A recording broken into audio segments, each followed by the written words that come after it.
Kumakain kayo nito sa probinsya, hindi binibili to, hindi kinagulay. Ito 25 pesos. Ang luto nito with ampalaya.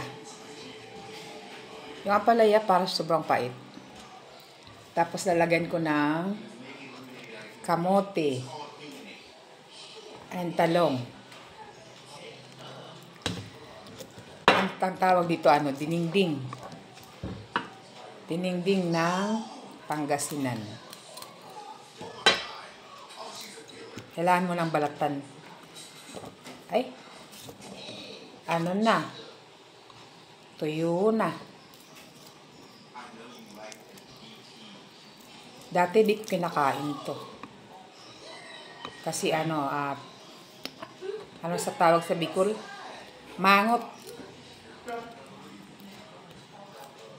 Pero masustansya kasi to eh.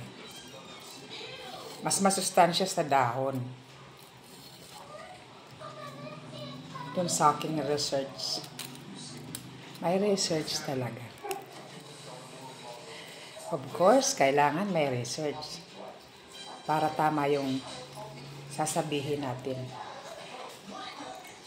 Dinengdeng. Lalagyan natin ng 1/4 na baboy.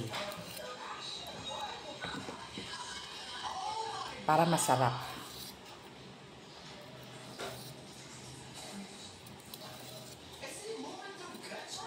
Kailangan balatan.